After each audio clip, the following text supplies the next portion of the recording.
Hello friends, welcome to editorial analysis by simplified civil services. आज 11 फरवरी को 3 article discuss करेंगे। फर्स्ट आर्टिकल जो डिस्कस किया जाएगा वो है what does Uttarakhand UCC entail.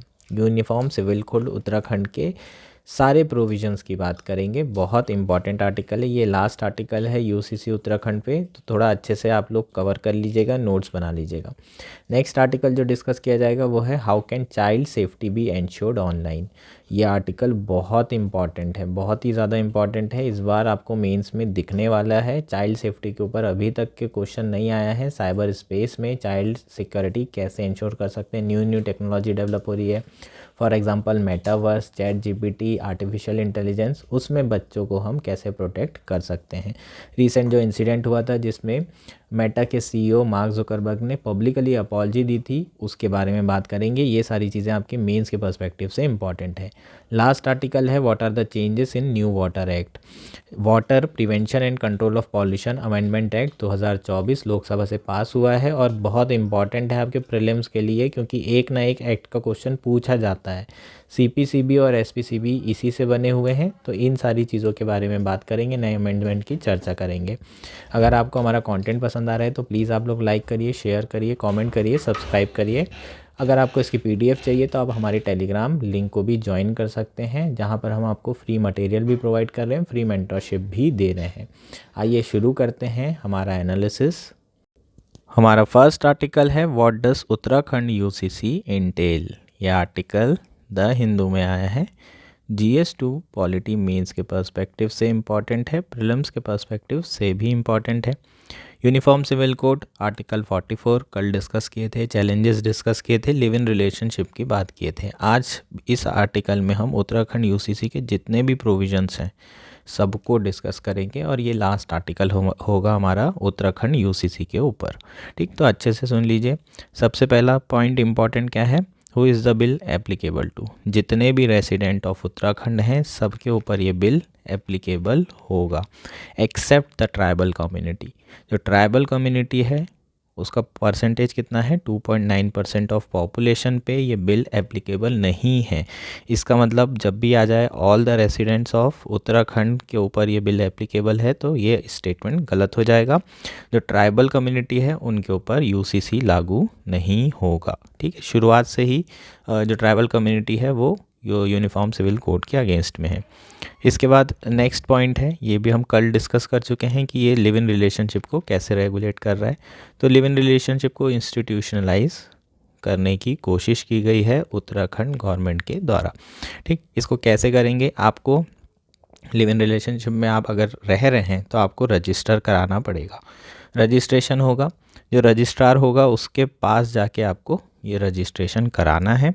अगर आप रिलेशनशिप टर्मिनेट भी कर रहे हैं तो भी आपको रजिस्ट्रार को इन्फॉर्म करना ज़रूरी है। इसका मतलब आप रजिस्ट्रेशन कराएंगे जब आप रहना शुरू करेंगे, और जब आप रहना बंद करेंगे या रिलेशनशिप टर्मिनेट करेंगे तब भी आपको रजिस्ट्रार को इन्फॉर्मेशन देनी होगी। इसके अलावा अगर आप 21 साल के, आपका पार्टनर 21 साल से कम उम्र का है, तो जो डिक्लेरेशन होगा वो आपके पेरेंट्स को भी भेजा जाएगा और गार्जियंस को भी भेजा जाएगा। ठीक, इसके अलावा रजिस्ट्रार जो है समरी इंक्वायरी भी करेगा और देखेगा कि जो सेक्शन 380 है उस प्रोहिबिटेड कैटेगरी में आपका रिलेशनशिप तो नहीं आ रहा है। फॉर एग्जांपल वो ये चेक करेगा कि आपका पार्टनर कहीं मैरिड तो नहीं है किसी और के साथ और आपके साथ यहाँ पर रिलेशनशिप में तो नहीं रह रहा है, कहीं आपका पार्टनर माइनर तो नहीं है, या फिर आपने जो कंसर्न ली है वो फ्रॉड तरीके से ली है, मिस रिप्रेजेंटेशन से ली है या ज़बरदस्ती की है। ये सारी चीज़ें उसे 30 दिन में डिसाइड करनी होगी और 30 दिन में वो रजिस्ट्रेशन रिफ्यूज़ भी कर सकता है, लेकिन उसे रीज़न राइटिंग में देना होगा कि उसने क्यों ये रजिस्ट्रेशन रिफ्यूज़ किया है। इसके अलावा जो मोस्ट इम्पॉर्टेंट आस्पेक्ट है लिव इन रिलेशनशिप के रेगुलेट करने का, वो उसमें जो मोस्ट इम्पॉर्टेंट प्रोविज़न है वो क्या है, जो महिलाएं हैं वो मेंटेनेंस के लिए एलिजिबल हो जाती हैं अगर लिव इन पार्टनर उन्हें छोड़ देते हैं तो। जस्ट लाइक जब वुमेन्स होती हैं मैरिज में, सिमिलर ट्रीटमेंट महिलाओं को लिव इन रिलेशनशिप में भी दिया जाएगा। तो अगर अलग हो जाते हैं दोनों तो मेंटेनेंस के लिए वो एलिजिबल हो जाएगी। सुप्रीम कोर्ट की ये कई ऐसी वर्डिक्ट है जो ये इंश्योर ऑलरेडी कर रही है और इसे बिल में भी इंक्लूड किया गया है। इसके अलावा अगर आप रजिस्टर नहीं कराते हैं और 1 महीने से ज़्यादा रह रहे हैं तो आपको जेल टर्म भी हो सकता है 3 महीने का, और 10,000 तक का फ़ाइन भी लगाया जा सकता है। नेक्स्ट इम्पॉर्टेंट और बहुत ज़्यादा इम्पॉर्टेंट पॉइंट क्या है? The bill अबॉलिशेस the concept of illegitimate children.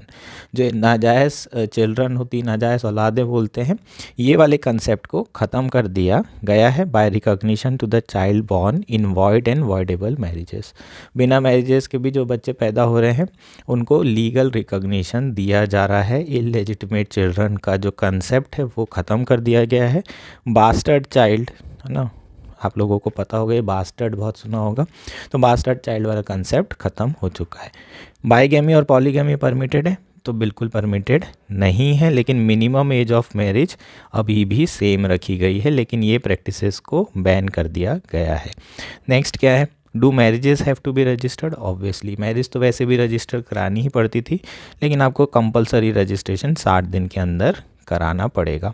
ऐसा नहीं है कि आपने रजिस्ट्रेशन कराया नहीं तो आपकी मैरिज इनवैलिडेट हो जाएगी, लेकिन आपको पेनाल्टी देनी पड़ेगी। ठीक है, 10,000 तक की पेनाल्टी, 3 मंथ की जेल टर्म, ये सारी चीज़ें भी आपको देनी पड़ सकती है।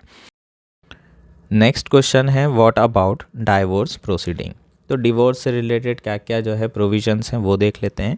कोई भी मैरिज डिज़ोल्व नहीं हो सकती विदाउट कोर्ट ऑर्डर। अगर इस तरीके से आप मैरिज डिज़ोल्व करते हैं तो ही जो है उसे माना जाएगा, अदरवाइज़ आपको 3 साल तक की सज़ा हो सकती है। कोर्ट में जाना पड़ेगा और कोर्ट ऑर्डर के बाद ही आपकी डिवोर्स को जो है कंप्लीट माना जाएगा। इसके अलावा जो ग्राउंड फॉर डिवोर्स है उसमें इंक्लूड किया गया है रिलीजियस कन्वर्जन। मान लीजिए आपकी शादी हो जाती है और आपको फोर्सफुली कन्वर्ट करने के लिए कहा जाता है, इस केस में भी आप डाइवोर्स ले सकते हैं। लेकिन इररिट्रेवेबल ब्रेकडाउन ऑफ मैरिज को ग्राउंड ऑफ डिवोर्स नहीं बताया गया है, जो कि हास्यप्रद है। क्यों है? क्योंकि सुप्रीम कोर्ट के बहुत सारे ऐसे जजमेंट है जिसने ये चीज़ रिकॉग्नाइज़ की है। जब तक कि आपकी मैरिज चल रही है, जब तक कि वो ब्रेकडाउन नहीं हुआ है उसमें, है ना, वो कम्प्लीटली अच्छी चल रही है, आप लोग खुश हैं। अदरवाइज़ अगर आप लोग खुश नहीं हैं तो फिर आप उसको एक ग्राउंड बना सकते हैं मैरिज के ब्रेक करने का, डिवोर्स लेने का। ठीक, तो ये सारी चीज़ें सुप्रीम कोर्ट ने तो इंक्लूड की है, कही है कई बार अपने जजमेंट में, लेकिन यहाँ पर यूसीसी उत्तराखंड में इसको इंक्लूड नहीं किया गया है। इसके अलावा जो सेक्शन 28 है वो प्रोहिबिट करता है initiation of divorce proceeding unless 1 year has elapse since the date of marriage. जब तक कि 1 साल कंप्लीट नहीं हो जाता तब तक के डाइवोर्स के लिए प्रोसीडिंग शुरू नहीं हो सकती है। लेकिन कुछ उसके लिए भी एक्सेप्शन दिए हैं। मान लीजिए जो पेटिशनर है वो एक्सेप्शनल हार्डशिप फेस कर रहा है, इस केसेस में ऐसे एक्सेप्शंस दिए गए हैं कि हाँ आप जा सकते हैं और डाइवोर्स फाइल कर सकते हैं, प्रोसीडिंग भी शुरू हो सकती है। स्पेसिफिकली वुमेन के लिए है ये प्रोविज़न, ये एक्सेप्शनल प्रोविज़न्स। क्यों है? क्योंकि कई बार जो है वुमेन के साथ फोर्सफुली रेप होते हैं, मैरिटल रेप हो रहे हैं। इसके अलावा अननेचुरल सेक्सुअल एक्टिविटी भी की जाती है हस्बैंड के द्वारा। तो ये सारी चीज़ें अगर हो रही है तो 1 साल का इंतज़ार नहीं करना है। आपको तुरंत ऐसा लगता है कि आप सामने वाले के साथ नहीं रहना है तो आप जा सकते हैं कोर्ट और प्रोसीडिंग शुरू करवा के डाइवोर्स लिया जा सकता है। इस केस में जो वाइफ होगी वो 5 साल तक बच्चे की कस्टडी रखेगी। ठीक है, इसके अलावा इनहेरिटेंस राइट के बारे में बात कर लेते हैं। ठीक, तो ये एक यूनिक फीचर है इस बिल का और काफ़ी इम्पॉर्टेंट भी है। इसने कोपर-सेनरी सिस्टम, जो कि एंसेस्ट्रल प्रॉपर्टी को गवर्न करता था अंडर हिंदू सक्सेशन एक्ट, इसको अबॉलिश कर दिया है। ये कोपर-सेनरी सिस्टम होता क्या है? मान लीजिए आपके घर में 4 लोग हैं, ठीक, फादर, मदर और गर्ल चाइल्ड और आपका भाई। ठीक, तो आपका भाई बहन, फादर मदर चारों रह रहे हैं। तो जो फादर की प्रॉपर्टी होगी वो गर्ल और बॉय, ठीक है, दोनों में इक्वली डिवाइड होगी। लेकिन फादर की प्रॉपर्टी है जो ज़मानों से चली आ रही है ना, जो विरासत बोलते हैं, लेगेसी बोलते हैं, फादर की प्रॉपर्टी वो सिर्फ लड़के में ही डिस्ट्रीब्यूट होगी, लड़की को उसका कोई भी जो है हक नहीं मिलेगा। इसे हम कोपर्सनरी सिस्टम कहते हैं और इस सिस्टम को अबॉलिश कर दिया गया है। अब इक्वल राइट दे दिए गए हैं सेल्फ एक्वायर्ड प्रॉपर्टी में भी और एंसेस्ट्रल प्रॉपर्टी में भी। तो जो एंसेस्टर की प्रॉपर्टी है उसमें भी लड़का लड़की को बराबर हक मिलेगा 50-50, अगर 2 हैं तो, 3 हैं तो 1/3 1/3, चाहे वो लड़का हो या लड़की हो।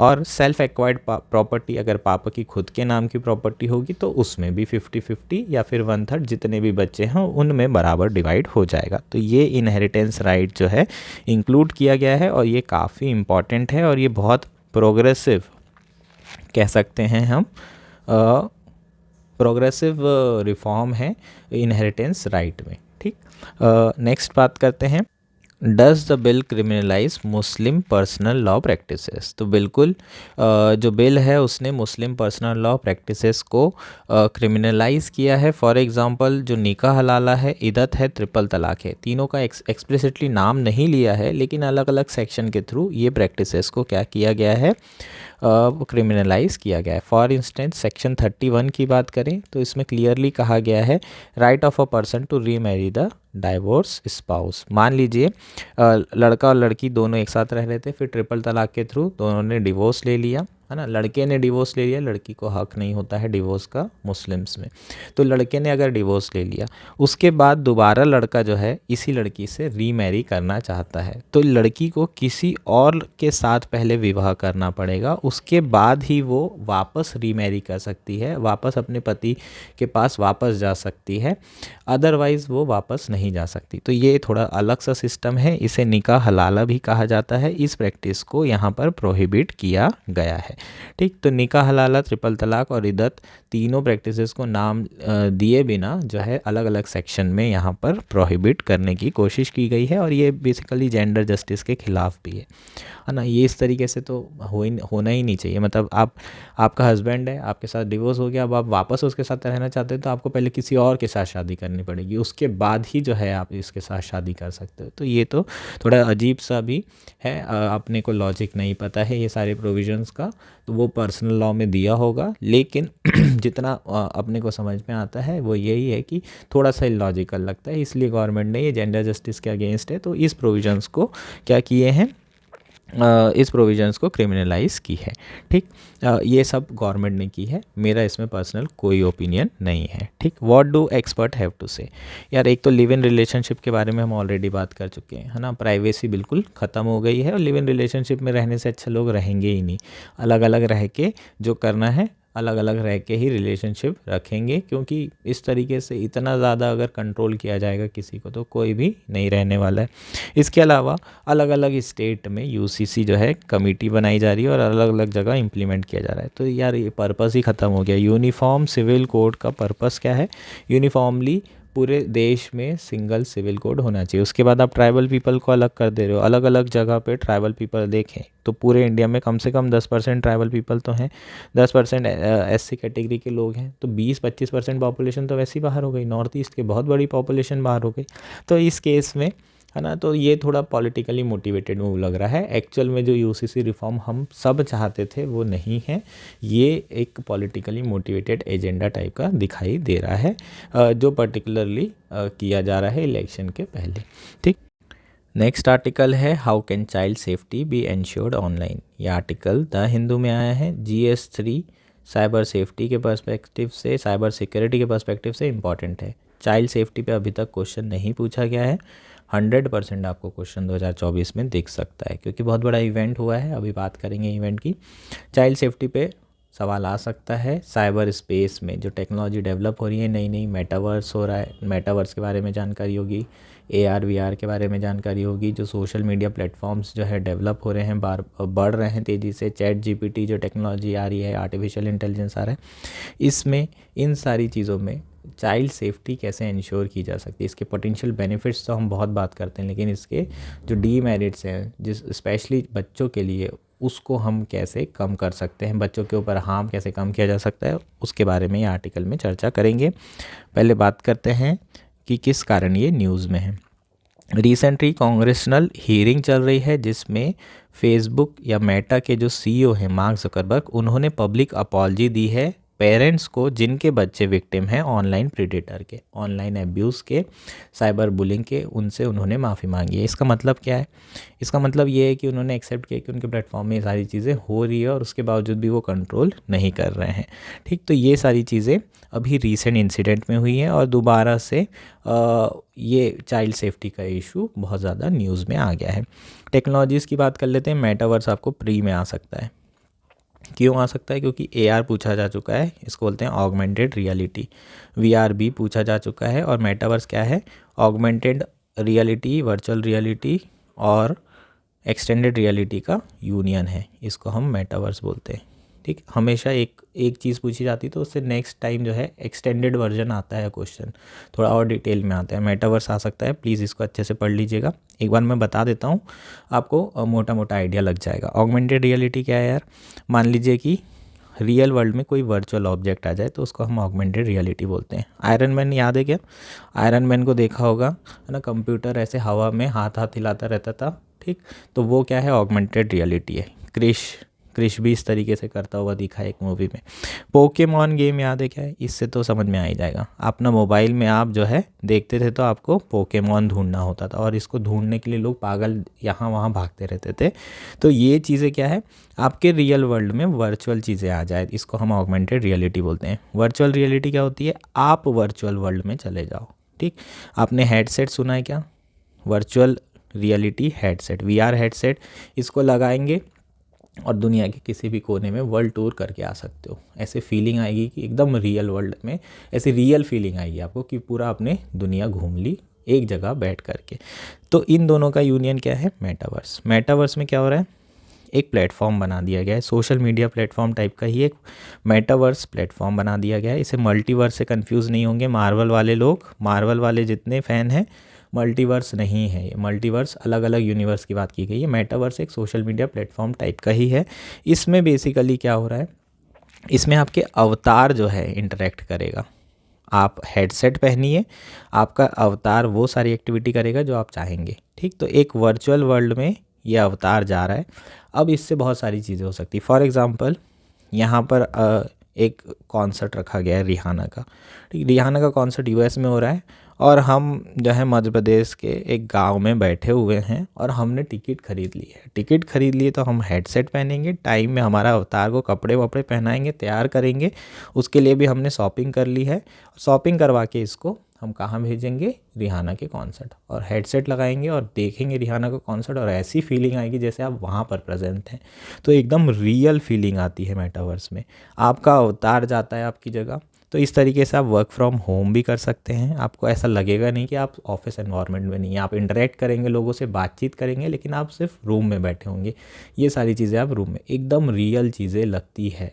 ठीक है, तो ये जो मेटावर्स है वो बहुत ज़्यादा रियल है और इसके इम्पैक्ट भी बहुत ज़्यादा है, बेनिफिट भी बहुत ज़्यादा है। जैसे कि एजुकेशन और हेल्थ में बहुत ज़्यादा बेनिफिट होंगे। आप जो है मशीनरी, बड़ी बड़ी मशीनरी वर्चुअल वर्ल्ड को रियल में, मतलब रियल वर्ल्ड में वर्चुअल मशीनरी ला सकते हैं, दिखा सकते हैं पार्ट्स, एकदम अलग स्टडी लेवल हो जाएगा। तो ये सारे बेनिफिट्स मिलेंगे, लेकिन इसके बहुत सारे हार्म भी हैं, पोटेंशियल रिस्क भी है। क्या क्या रिस्क है? जैसे कि सेफ्टी कंसर्न है, including exposure to graphical sexual content. ठीक है, ग्राफिकल सेक्सुअल कंटेंट इससे बहुत ज़्यादा एक्सपोजर मिलेगा। इसके अलावा बुलिंग की जा सकती है, सेक्सुअल हरासमेंट हो सकता है, अब्यूज़ हो सकता है। तो ये इस तरह का वर्चुअल एनवायरनमेंट जो कि बहुत रियल लग रहा है, ये सारी चीज़ें भी आपको बहुत रियल लगेगी। फॉर एग्जांपल, अगर मेटावर्स की बात करें तो मेटावर्स में रिसेंटली आया था कि एक जो महिला है उन्होंने लॉगिन किया था और उनका वहाँ पर गैंग रेप हो गया। ठीक, तो यहाँ कोई रेगुलेटरी मैकेनिज़्म भी नहीं है। तो इस तरीके से, और चूंकि ये बहुत रियल लग रहा है तो उसको इन सारी चीज़ों का ट्रॉमा भी होगा। एक्चुअल में नहीं हुआ है, लेकिन चीज़ें एकदम रियल फीलिंग आ रही है। तो ये सारी चीज़ें आपको मेंटल ट्रॉमा भी देगी। इसके अलावा नॉन वर्बल बिहेवियर जो कंपनीज़ का है, जैसे कि पूरा डेटा कलेक्ट किया जाता है, आपका प्रोफाइलिंग की जाती है, आपको सर्वेलेंस में रखा जाता है, जिससे चाइल्ड की प्राइवेसी, सिक्योरिटी और अदर राइट और फ्रीडम भी इम्पैक्ट होते हैं। ये सब क्या है? इनकी पोटेंशियल रिस्क है।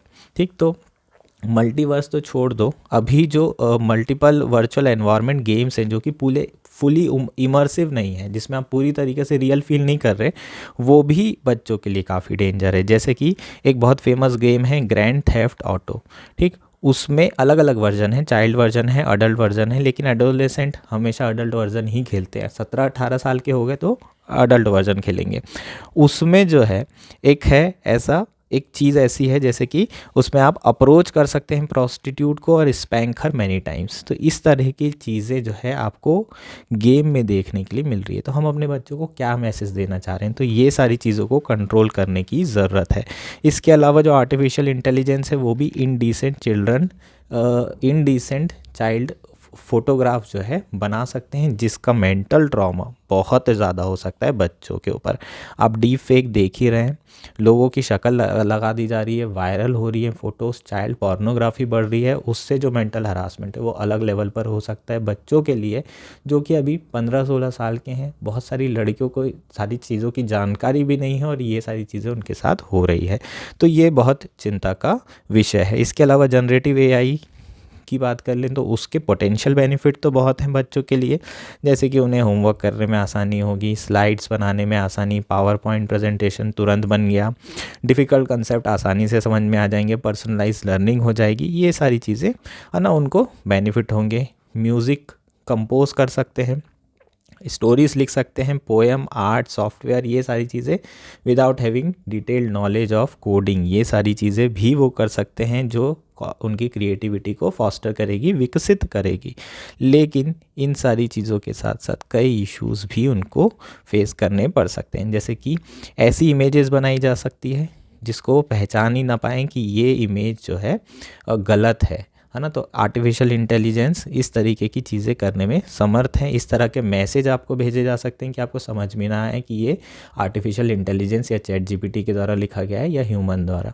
तो ये इतनी समझ नहीं होने के कारण बच्चों को इसका बहुत ज़्यादा नुकसान भी हो सकता है। ये डिसइंफॉर्मेशन उनके डेवलपमेंट के लिए बहुत टेंशन वाली बात है। तो प्राइमरली रिस्पॉन्सिबिलिटी किसकी है इन सारी चीज़ों में?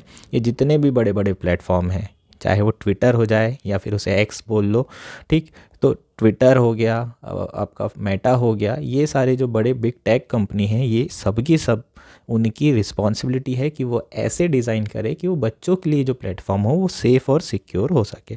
इसके अलावा गवर्नमेंट को रेगुलेटरी फ्रेमवर्क डेवलप करने की ज़रूरत है और इम्प्लीमेंट करवाने की ज़रूरत है ये जो बिग टेक फर्म है, ताकि बच्चों की सेफ्टी इंश्योर की जा सके। ये आर्टिकल था, होपफुल ये आर्टिकल आपको पूरा क्लियर हो गया होगा। मेटावर्स की थोड़ी बहुत समझ में आई चीज़, नहीं आई तो मैं एक और क्लास में आपको बता दूंगा, एक और सेशन में आपको बता दूंगा मेटावर्स, क्योंकि इस बार दिखेगा क्वेश्चन आपको 100%। हमारा लास्ट आर्टिकल है what are the changes in the new water act. ये आर्टिकल द हिंदू में आया है। GS3 एनवायरनमेंट मीन्स के पर्सपेक्टिव से इम्पॉर्टेंट है यार, प्री के पर्सपेक्टिव से बहुत ही ज़्यादा इम्पॉर्टेंट है, बहुत मतलब बहुत ज़्यादा। फॉरेस्ट कंजर्वेशन एक्ट 1980 में जो अमेंडमेंट हुए हैं वो इस बार आपको देखने के लिए मिल सकते हैं प्रीलिम्स में, और जो वाटर एक्ट है उसमें जो अमेंडमेंट हुए हैं वो भी आपको देखने मिल सकते हैं। न्यूज़ में क्यों है? क्योंकि लोकसभा में recently water prevention and control of pollution amendment act 2024 पास हो चुका है। क्या क्या चेंजेस आए हैं इस पे हम बात करेंगे। पहले तो एक्चुअल में ये एक्ट है क्या, इसकी बात कर लेते हैं। ठीक, सबसे पहला एक्ट है जिसके थ्रू इंस्टीट्यूशनल स्ट्रक्चर डेवलप किया गया था। CPCB आपको पता होगा, CPCB के बारे में सब जानते हैं, सेंट्रल पॉल्यूशन कंट्रोल बोर्ड, इसी एक्ट के थ्रू इस्टेब्लिश किया गया है। इसके अलावा स्टेट पॉल्यूशन कंट्रोल बोर्ड भी इसी एक्ट के थ्रू बनाया गया है। तो SPCB और CPCB दोनों इसी एक्ट के थ्रू बनाए गए हैं। ये दोनों को क्या करना है, बेसिकली ये मॉनिटर करेंगे और प्रिवेंट करेंगे public water resources from getting contaminated by sewage and industrial effluents. जो इंडस्ट्री लगाई जा रही है उसके थ्रू वाटर कंटेमिनेट नहीं होना चाहिए, ख़राब नहीं होना चाहिए, वाटर पॉल्यूशन नहीं होना चाहिए। इन सब चीज़ों को रोकने की जिम्मेदारी किसकी? CPCB और SPCB की। ठीक, जब भी कोई भी इंडस्ट्रियल यूनिट लगाई जाएगी तो रिस्पेक्टिव स्टेट बोर्ड से आपको पहले परमिशन लेनी पड़ेगी। अगर आप परमिशन नहीं लेंगे तो आपको जो है क्या लग सकता है, फ़ाइन लग सकते हैं, इवन जेल टर्म भी हो सकती है। ठीक, तो 1974 में ये एक्ट लाया गया था to maintaining and restoring the wholesomeness of our water bodies. जो वाटर पॉल्यूशन हो रहा है उसको रोकने के लिए, होलसमनेस बनाने के लिए हमारी वाटर बॉडी की ये एक्ट लाया गया था। पॉल्यूशन को कंट्रोल करने के लिए, जो इंडस्ट्रियल पॉल्यूशन हो रहा है उसको रोकने के लिए ये एक्ट बनाया गया था।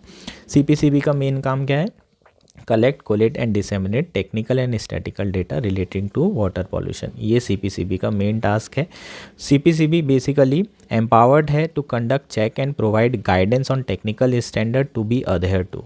ठीक, ये स्टैंडर्ड प्रोवाइड करते हैं, जो गाइडलाइंस होती है वो बनाते हैं सीपीसीबी, और इसको इम्प्लीमेंट करने का काम एसपीसीबी का होता है। वो ये सारी चीज़ों को कंप्लाई करते हैं स्टेट में, जो इंडस्ट्रियल यूनिट होती है जाते हैं, इंस्पेक्ट करते हैं, चेक करते हैं। अगर इन प्रोविज़न का वायलेशन होगा तो मॉनेटरी फाइन लगाया जाएगा और जेल भी हो सकती है 6 साल तक की। ठीक है, अब अमेंडमेंट्स की बात कर लेते हैं। अमेंडमेंट्स क्या किए गए हैं। ठीक, तो पहली बात तो वाटर क्या है, स्टेट सब्जेक्ट है, तो उस पर एक्ट बनाना या उस पर लॉ बनाना सेंटर के प्रेरोगेटिव नहीं है। ठीक है, वो तभी बना सकते हैं जब उनको 2 या 2 से अधिक स्टेट डिमांड करें, और उसके बाद फिर वो उन्हीं स्टेट में एप्लीकेबल हो सकता है। जो वाटर एक्ट है वो अभी एप्लीकेबल कितने स्टेट में है, 25। जो अमेंडमेंट है एक्ट बनाया जा रहा है वो कौन कौन से स्टेट में एप्लीकेबल होगा, हिमाचल प्रदेश में, राजस्थान में और कुछ यूनियन टेरिटरीज़ में। ठीक है, बाकी स्टेट में नहीं होगा। अगर वो चाहें तो वो अपने लेजिस्लेशन में इसे अडॉप्ट कर सकते हैं जो चेंजेस हैं, अदरवाइज़ ना चाहें तो वो जो लॉ चल रहा है वही लॉ वहाँ पर चलेगा, वही लॉ इम्प्लीमेंट होगा।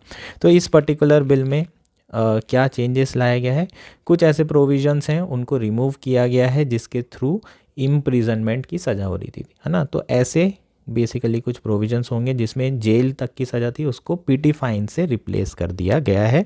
कुछ ऐसे क्राइम्स होंगे, है ना, ताकि आसान किया जा सके, इंडस्ट्रियल जो फैक्ट्री है उसको सेटअप करने में थोड़ी ईज़ हो, आसानी हो। ठीक है, नेक्स्ट क्या है, ओरिजिनल एक्ट के हिसाब से एसपीसीबी की परमिशन बहुत ज़्यादा ज़रूरी थी अगर आपको नया ट्रीटमेंट प्लांट लगाना है तो, और आप डिस्चार्ज कर रहे हैं सीवेज वाटर बॉडी में तो।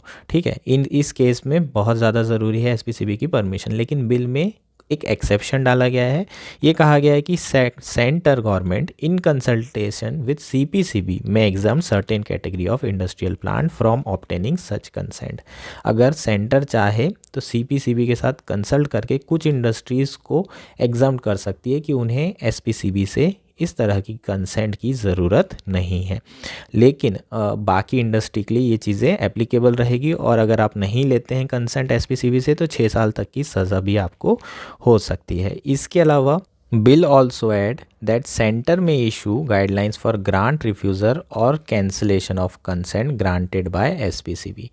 एसपीसीबी के द्वारा जो ग्रांट दी गई है केंद्र सरकार उसे कैंसिल भी कर सकती है, रिफ्यूज़ भी कर सकती है अगर एसपीसीबी से इंडस्ट्री को ग्रांट मिल भी गई है तब भी। एक्सेप्शनल केसेस में ये भी किया जा सकता है। इसके अलावा it also penalises tampering with monitoring devices. जो मॉनिटरिंग डिवाइसेस इंडस्ट्री के प्लांट के सेटअप करने के समय यूज़ किए जा रहे हैं कि ये कितना पॉल्यूशन कर रहा है, नहीं कर रहा है, ये सारी चीज़ें जो मॉनिटरिंग डिवाइसेस यूज़ किए जाएंगे, अगर उसमें कोई छेड़छाड़ की गई तो इंडस्ट्री को पेनाल्टी लगाई जा सकती है। 10,000 से 15 लाख तक की पेनाल्टी इंडस्ट्री को देना पड़ेगा। इसके अलावा केंद्र सरकार ऐसे रूल्स बना सकती है जिसके थ्रू चेयरपर्सन ऑफ एसपीसीबी को सिलेक्ट किया जा सकता है, और ऐसी गाइडलाइंस भी बना सकती है जिसमें स्टेट को एक सर्टेन प्रोसीजर फॉलो करनी पड़ेगी चेयरपर्सन के सिलेक्शन के लिए एसपीसीबी के। ठीक, तो ये सारी चीज़ें केंद्र सरकार ने चेंजेस की है। तो केंद्र सरकार ने एक बार समअप करें तो एसपीसीबी के जो चेयरपर्सन है उनको किस तरीके से सिलेक्ट करना है, ये सारी चीज़ें। एसपीसीबी ने किसी को क्या किया है, कंसेंट दे दी है तो उसे रिवोक भी केंद्र सरकार कर सकती है, और अगर इन्होंने नहीं भी दी है कंसेंट तो केंद्र सरकार कुछ इंडस्ट्री को खुद कंसेंट दे सकती है। ये 3 चीज़ें इस पर्टिकुलर अमेंडमेंट में की गई है। होपफुली ये तीनों चीज़ें आपको क्लियर हो चुकी होगी, और कुछ ऑफेंस हैं उसमें जेल इम्प्रिजनमेंट था उसको हटा करके फ़ाइन कर दिया है। छोटे मोटे ऑफेंस है तो उसमें फ़ाइन्स में तब्दील कर दिया है। क्रिमिनल ऑफेंस से सिविल ऑफेंस बना दिया गया है। ठीक, तो ये बेसिकली अमेंडमेंट हो जाएंगे। होपफुली ये आर्टिकल आपको क्लियर हो चुका है।